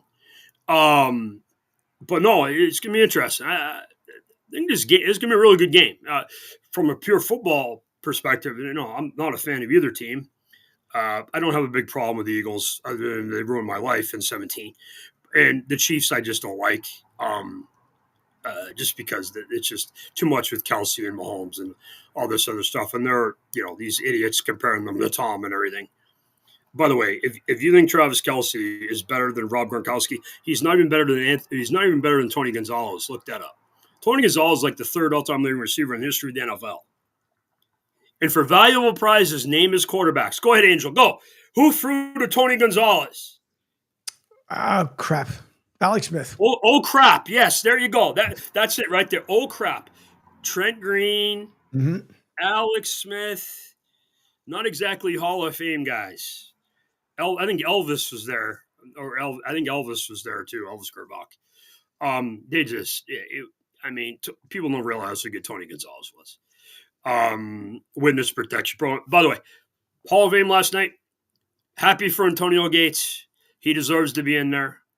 Eric Allen. Nobody ever went to a game to watch Eric Allen. Jared Allen, really, really good player, but, he's good. I don't look at him as Reggie White or Bruce Smith. And that's my whole point with the Hall of Fame. It's become the Hall of Very Good. Sterling Sharp is a great one, like Gale Sayers, Terrell Davis, Dwight Stevenson, guys like that who had great careers, were awesome, like all pro level guys who had really bad injuries and had to retire early. Sterling Sharp was awesome. And it was good for Shannon, Shannon's also better than Travis Kelce, by the way. But it was cool to see the video of Shannon going and seeing his brother. If you don't understand, Sterling Sharp was like the best receiver in the league after Jerry Rice. Yeah. And he broke his neck basically. Right when Favre was becoming the Packers quarterback, and he was awesome, like big, strong, power inside guy when receivers used to get killed, kind of like Larry Fitzgerald, where receivers could get murdered coming across the middle. The Ronnie Lotson, the Steve Atwaters, Leroy Butler on the Packers. Your team had Andre Waters, Wes Hopkins, guys like that. Brian Dawkins, who's awesome. Those type of guys. So it's good to see. But the Adam Vinatieri thing, I mean, we'll talk about Eli Manning. He's another one. But Adam Vinatieri, my whole thing is, if you're in the Hall of Fame, you should be like top 5 all time at your position. Adam Vinatieri is the best kicker in the history of the league. He's Ray Guy of kickers. Yeah. If you say he's definitely at least in the top 5, I think he's the best. But, I mean, won 2 Super Bowls with 2 different teams, 4 Super Bowls total, all-time leading scorer in history of the NFL. That should get him in the Hall of Fame immediately, by the way. And kicked in all kinds of bad weather, particularly here, and in New England. And just, I mean, if you're going to – I'm glad, like Devin Hester, Ray Guy should be in. Why shouldn't Adam Vinatieri? Guys like Steve Tasker is another one. What about Rich Gannon, Fuge? Jerry, by the way, and Ryan said, here's one for you guys. Does Belichick get in next year? The Hall of Fame? Yeah. No, they will punish him. He has so many enemies. No, he won't get in. No, he has more enemies than Hitler in Israel. I mean, he's just no. He should clearly, but I mean, who was the baseball guy? Who was there was a Hall of Fame that just happened where somebody didn't vote for somebody. Who was it that was there a baseball Hall of Fame recently? Who was the Hall of Fame where like one person didn't get vote? Oh, Ichiro. Yeah. Was it Ichiro? Ichiro. No, who the hell didn't? Unanimous. Okay, who was the? No, there was one. Look this up recently. Yeah, there is somebody. You're right, because there was somebody who didn't get it. It was like didn't get the one vote. But it was recent, and I'm almost certain it was the Baseball Hall of Fame. Well, I know. Didn't somebody not vote for Derek Jeter? That was one. I remember that one. Yeah. No, who was the? Hold on, I'm gonna look this up because I'm losing my marbles. While you're looking it up, yes. While you're looking up, we're gonna take a quick break. I need to do a little thing here real quick. So when we come back, we'll get into a little bit more. We'll figure out exactly who's the person that didn't get the vote. Plus, I do have the video about Shannon Sharp visiting his brother Sterling Sharp. So, and for some, awesome. it might be a tearjerker. So we'll be back. You're listening to Martinez Company here live on the Coastal Sports Network. Adopt US Kids presents What to Expect When You're Expecting. A teenager. Learning the lingo. Today I'm going to help parents translate teen slang. Now, when a teen says something is on fleek, it's exactly like saying, that's rad. It simply means that something is awesome or cool. Another one is totes. It's exactly like saying totally, just shorter. As in, I totes love going to the mall with Becca. Another word you might hear is jelly. Jelly is a shorter, better way to say jealous. As in, Chloe, I am like so jelly of your unicorn phone case. You don't have to speak teen to be a perfect parent. Thousands of teens in foster care will think you're, rad just the same. To learn more, visit adoptuskids.org. A public service announcement brought to you by the U.S. Department of Health and Human Services, Adopt U.S. Kids, and the Ad Council. This is the story of a very special woman. In a matter of seconds, she turned herself into a great mathematician or an entrepreneur.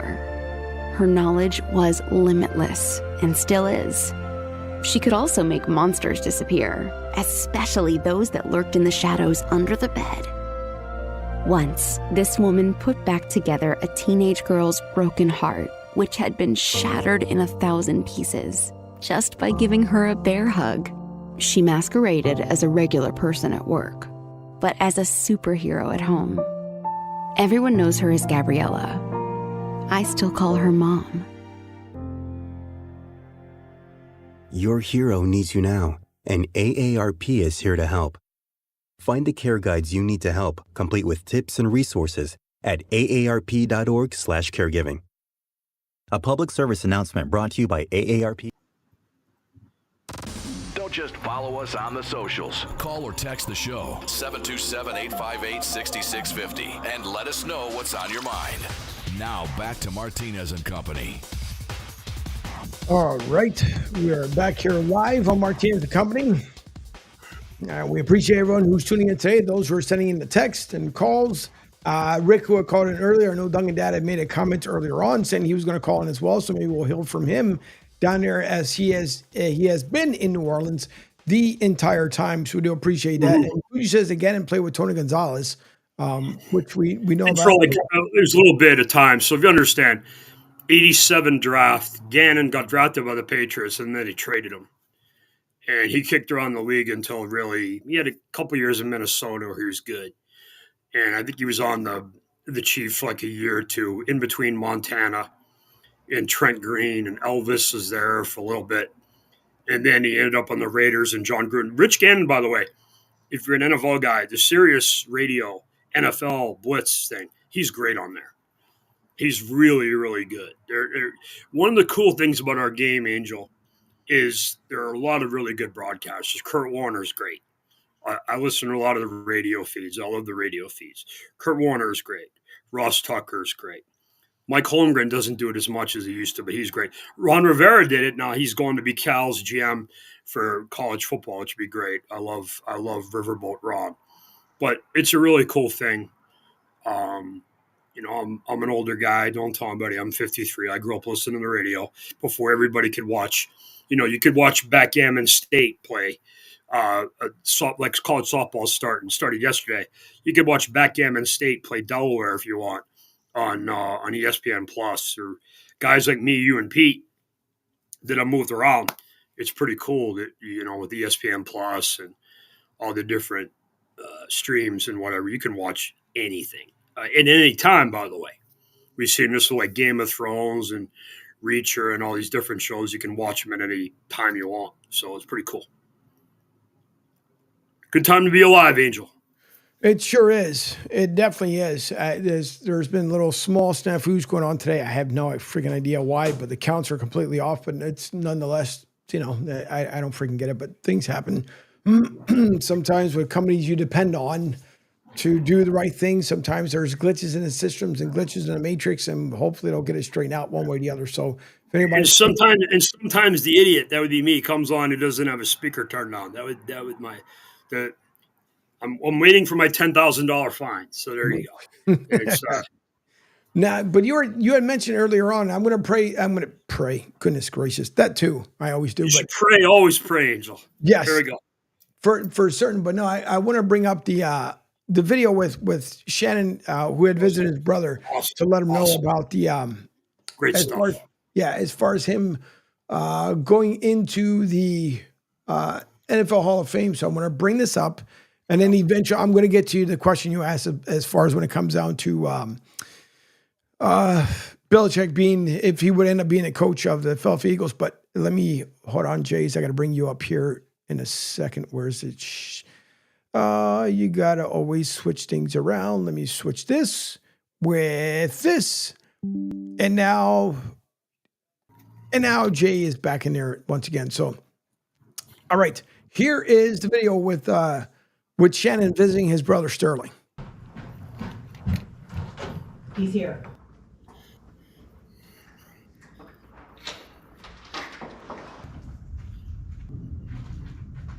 babe. What now? Hey, Good to see oh, you. wait a minute. You wearing glasses now? I am. Oh, I hate wearing my contacts. Oh, where's bro? He's in the basement. All right, babe. My man, you down here? Yeah. Yeah, that's what I.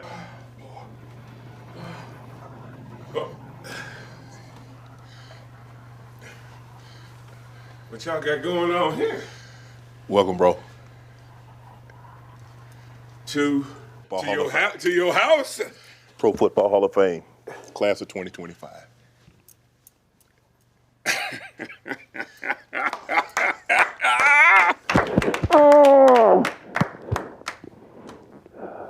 Myself, I wouldn't. This is something oh, wow. Man, I need a seat and a drink. Let me grab a. Oh. Sam, this is crazy. Who you telling? Really don't know what. All those nights and that 1,000 square foot home, all those prayers that Granny and Libby and so many people prayed that we didn't even know God was listening to. To have this moment, and I've had some great moments in my professional life, this is the proudest moment in my life. That's how I felt when you went in. You know, oh my God. I felt like that when you went in. And you know I'm not a crier, but when you said that you were in, and that weekend that we had in Canton, man, I was like, ain't nothing topping that. This tops it, man. I because the difference is you had to do this uncharted. There was nobody to tell you what to do, how to do it. You see, you had the hardest job because Papa was the hardest on you because he knew I was watching you. And because you didn't have a guide, you didn't have Google, you didn't have MapQuest, you had to do it on your own. And you had to do it and be perfect because I was watching. That's why.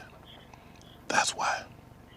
I'm happy, man, because I finally get to follow you in something, man.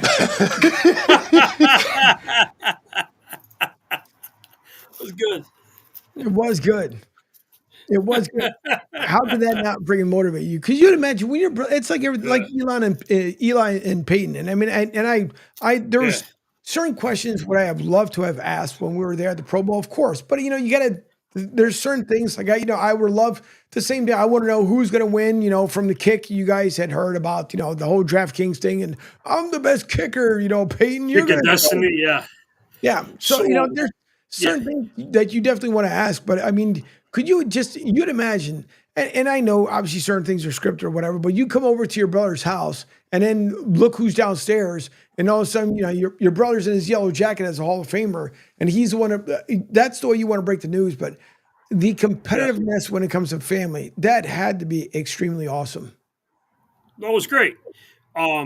There's very few. I know Bruce Matthews is in. I don't think Clay Matthews is in. Peyton's obviously in. I'm not sure if Eli is going to be in. I wouldn't vote for him, but whatever. I don't know about any other brothers. It's cool watching all these. If you don't understand this, these guys know 2 weeks before. Willie Anderson and some other guys that were candidates posted things, and it came out that they weren't. Didn't make it, and I broke like in an hour before that Eli wasn't going to make it because one of my stoogie guys told me, and whatever. But I'm very hard on the Hall of Fame. I would say probably half the guys who make it in now I wouldn't have voted for, or I would, not let in. Look at my man Duncan Dad. He looks like he's you in an airport. No, hang on, because no one will be able to hear him. So give me a second, because then I'll bring him up. No, he's down there in New Orleans, so I want to make sure I get everybody up here on the screen. I just it's great that Sterling was awesome, and I mentioned Gale Sayers, Dwight Stevenson, Terrell Davis, guys who were great like 5 or 6 years and then got hurt and had to retire. The baseball equivalent would be somebody like J.R. Richard. Or that type of guy, but it was good to see, and those guys are out there in the media. What's up, I can't hear you all that well, so I'm gonna reload and come back in because the Wi-Fi is horrible. But I wanted to jump in from the Media Center Radio Row to get us all talking. So I'm going to bounce right back out, get off the other Wi-Fi, right back in. All right? All right. No problem. Thanks, Duncan. All right. So we'll wait for Duncan Dad to come back in the meantime. But I'm sorry. Continue, Jay, what you were saying? No, it's cool. Like I said, there's not many brother groups, that make it in the Super Bowls and so forth. There's very few brother tandems that play. I mean, the Watts currently, JJ just retired, but JJ could still play. I mean, it was funny as hell. If you saw when Aiden got hurt, JJ was out here a couple times, and everywhere he went, people asked him to come play for the Lions.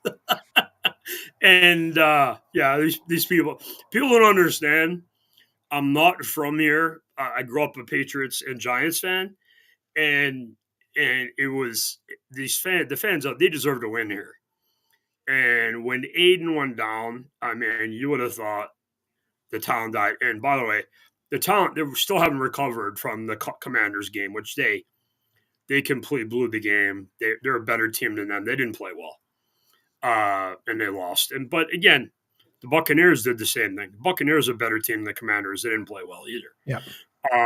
But so no, it is what it is. But it's a crazy fan base. I compare it a lot to the Red Sox, who I despise. But I was there watching them for years, and the fan base is crazy. Now the Red Sox are run by idiots, but the Lions have really good management. And the ownership with younger Mrs. Ford, Sheila, taking over for her mother. Her mother was good too, but her mother's older, like Mrs. McCaskey. And took her. There you go. You there, Dunk? All right. What's up, everybody? There you go, brother. I still don't hear. Hold on. There you go. Check, Dunk, check, can you 1, 2. hear? Yep. We can hear you. We got you. I know I'm coming through. I can see the meter going, but I can't hear anybody. But anyway, I'll just call. I'll call the text number. I'll do it straight from the app. But let me spin around so everybody can see. Okay? Sure. Yeah. There's everybody at Radio Row in New Orleans. They did it a lot better. Honest to God, they did a lot better than they did in Vegas. That's such a much better layout. All right. I'm going to give you just a straight phone call because that's probably what's going to work. All right? All right. Go. All right. So it's funny, Angel, the funny thing, I listen when I get up in the morning, I listen to Zolak and Bertrand, 98.5, the Sports Hub in Boston. Right. And they're there on Radio Row. And the Super Bowl has not been in New Orleans in 12 years. That is a great city for the game. But the Superdome is so old. I mean, they didn't have luxury boxes until recently. Have you been to the Superdome, Angel? It's freezing in there. It's freezing in there. And it was made in the 70s. It's a rare stadium like the old Cowboys Stadium and the Astrodome. A lot of the bigger stadiums in the 70s, the old Silverdome where the Lions played, they were all cookie cutter type stadiums. But that is a great venue for any event. The Super Bowl. It's interesting you mentioned Vegas, and that's obviously convention area city, obviously, and I'm amazed that they didn't do that good a job with the Radio Row and everything. Miami, I heard, was kind of hit and miss. I don't know if Miami's really equipped to do such a big event. We talked about this. I would do L.A., Vegas, New Orleans, and someplace in Florida. Maybe, you were at the Pro Bowl thing. That was in Orlando, right? Yeah, last weekend. Okay. Yeah, but is there a stadium there equipped to have the Super Bowl? At Cameron Stadium, not really. Okay, and what about, Phoenix, but that field sucks. That was a big reason why you lost a couple years ago, that bad field in Phoenix. The guy slipping and sliding all over the place. The old Edward Jones Dome in St. Louis, back when the Rams were there, that was a good stadium. So you got to figure out. There he is. I think is that my man coming in? Yeah, Duncan Dad calling in here on the hotline. So Duncan Dad is here with us. Duncan Dad, once again, how's it going down? Listen, first of all, as I shared the story with everyone, how about being lucky that you come back from your cruise out in Cabo and then all of a sudden, poof, 2 tickets to the Super Bowl? Oh my God, guys, it was absolutely nuts. So opening night, we're sitting there. I haven't got any credentials yet, which is great because we're just on the guest pass anyway. Sit down in the front row. This lady comes by and she's like, "Hey, are you guys longtime Eagles fans?" I'm like, "Yeah, born and raised." And my stepson Evan, his dad was born and raised in Philly. So we get called down. And she's like, "Hey, maybe do some trivia. Pump up the crowd. Blah blah blah blah blah." No big deal. Then all of a sudden she starts asking, "She's like, are you guys staying? Have you gone to the game before?" Blah blah blah blah blah. I'm like, "No, no, no, dude." 2 seconds later, here comes Swoop. Big funny tickets. You always see the people holding up. Yeah. 2 tickets to the game. 2 tickets to the game, man. That's insane. That Crazy. is, yeah. Crazy.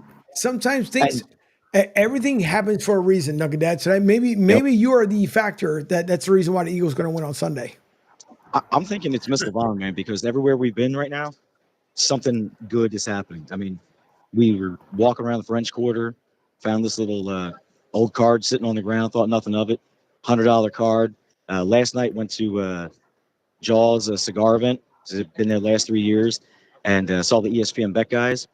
Made a little deposit, put a wager on the game, spun the wheel, got entered into a raffle. I won an authentic autographed Super Bowl 59 New Orleans jersey. Kid texted me this morning.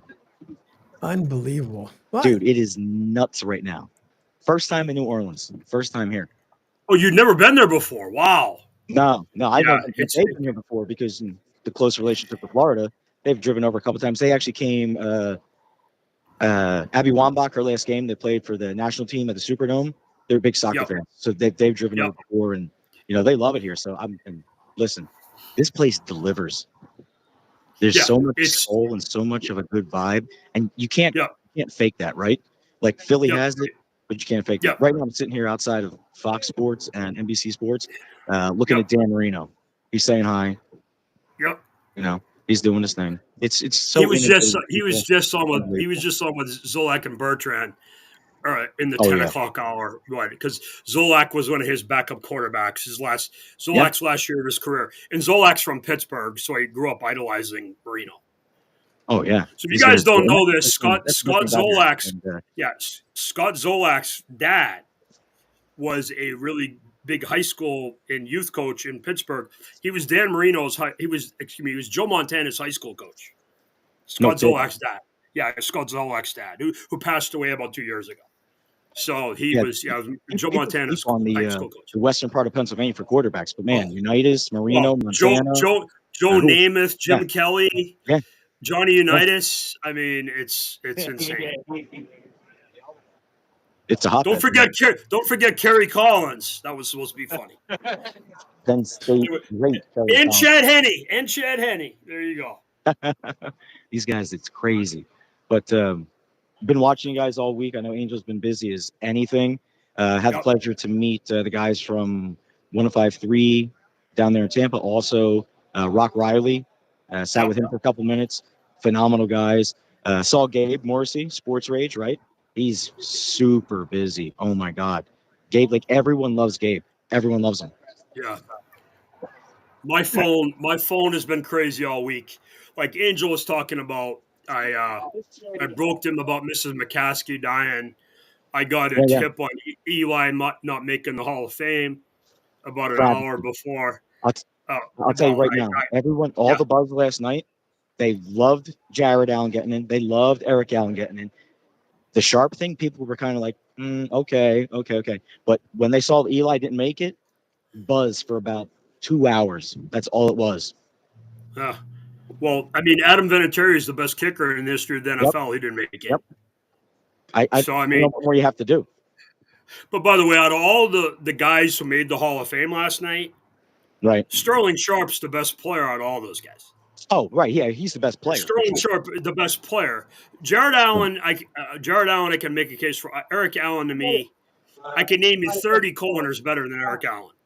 And, 30 guys I've seen. I mean, there's one from the Buccaneers, Rondé Barber. We're not talking about Rondé Barber. We Well, okay, but I mean, I know what you're the closing of that. I know. Yeah, I but just I said mean, it. you have Brian Dawkins though. You have Brian Dawkins, so there you go. It's no, I'm using the Buccaneers as the term. I can't think of who's the best corner, like Bobby Taylor. Who's the best corner in the history of the last like 25, 30 years for the Cardinals? Lito The Shepherd? Eagles. Lito Lito Shepherd? Shepherd, who Tommy Yeah. destroyed in the Super Bowl in 04. Yeah. No, I would. Bobby Taylor was good. Yeah, Bobby Taylor. Yeah, but Taylor, Shepherd, Allen. Yeah, I mean, they got a lot. Yeah, They but got a lot. Eric, nobody. But my point is with the Hall of Fame, and I was talking about this earlier. You should be like top 5 all time at your position. Like I Yeah, could. it's not, I would have. really good, right? Yeah, I would have Peyton Manning in. I wouldn't have Eli in. I wouldn't have Drew Brees in. Drew Brees is a stat compiler. Yeah. I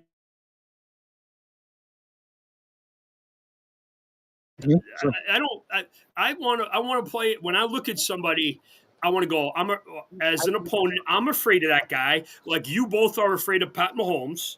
Yep. Or Sure. the guy better have stats up the bazools. You just said Marino. Marino's like that. Right. Marino is a victim of Don Shula and not getting him help. I ask people this all the time. Name me the second best, the best player Dan Marino played with. Clayton. Good answer. Good answer, Duncan Dad. Good answer. You want to go over it? What changed for Elway? Oh, I don't know. Terrell Davis? Terrell Davis. Yeah, that's it. That's what. Give Dan Marino Terrell Davis. Now, Jim Kelly had guys with him, but they lost to better teams every year.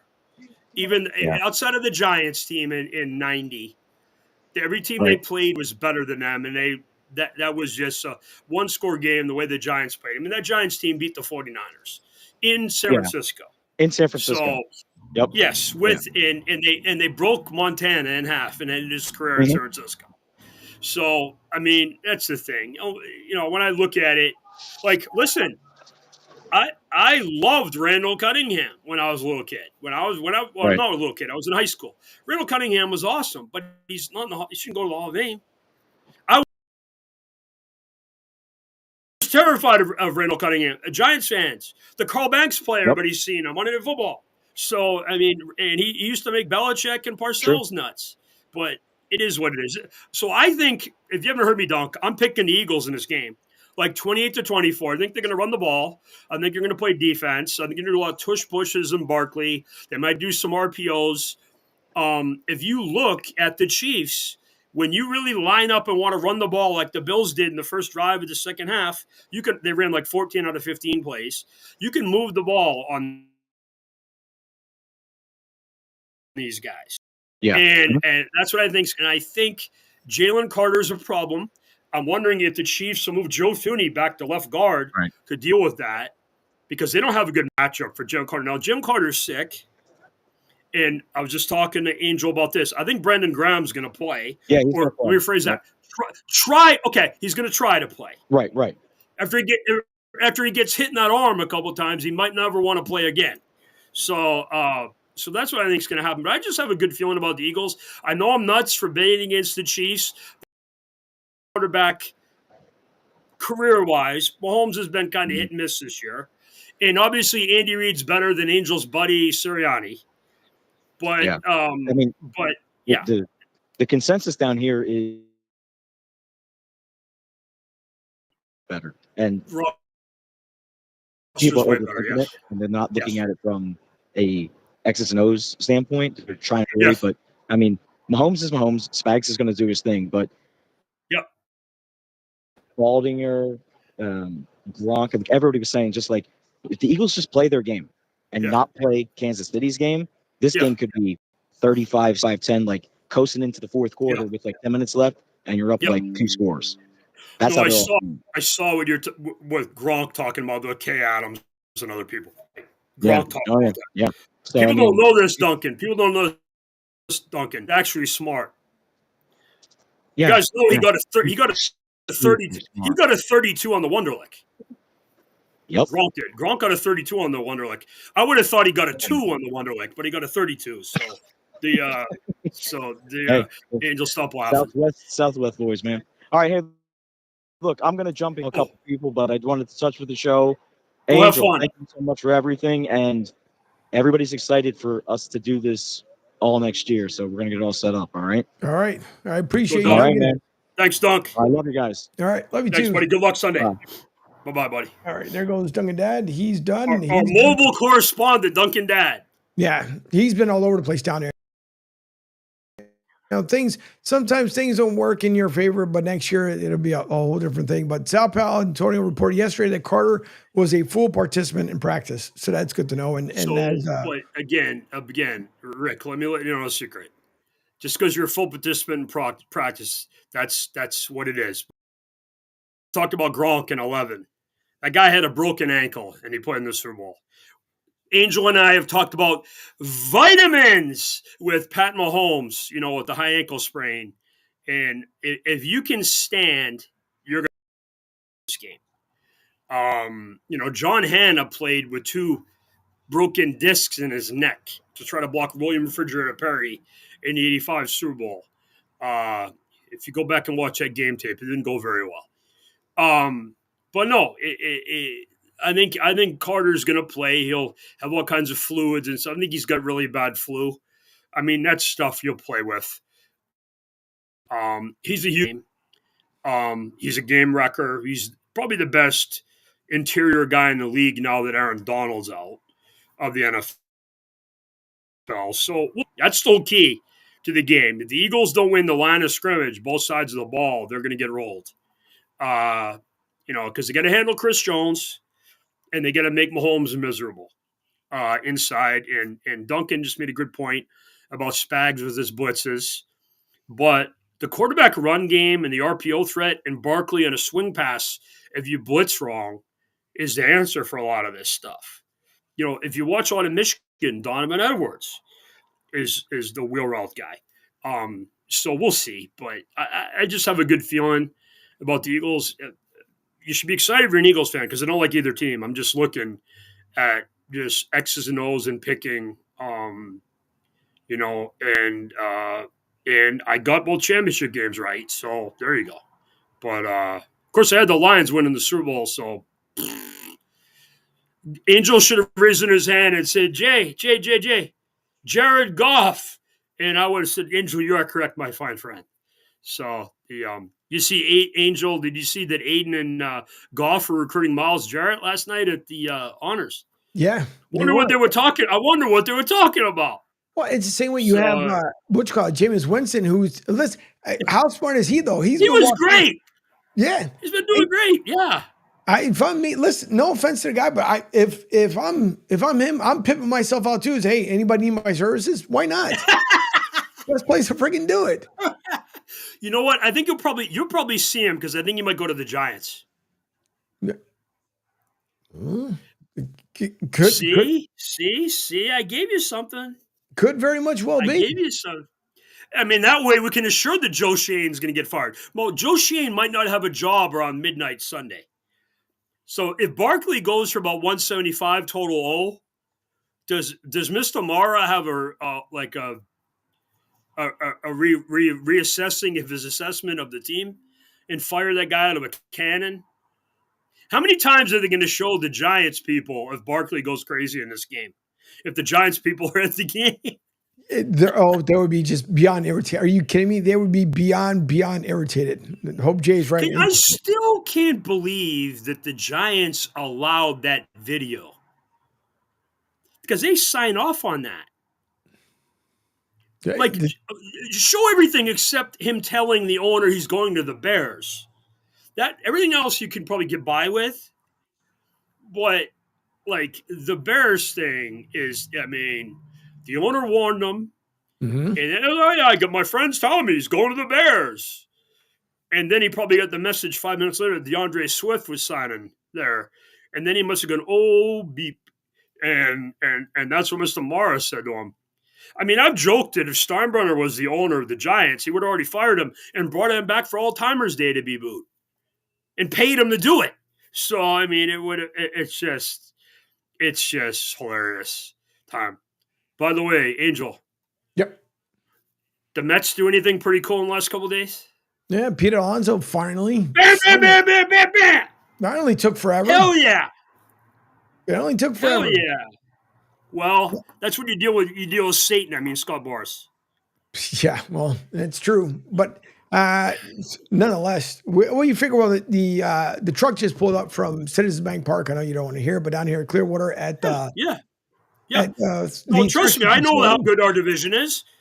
I'm the biggest. I might be the biggest non-Phillies Bryce Harper fan ever.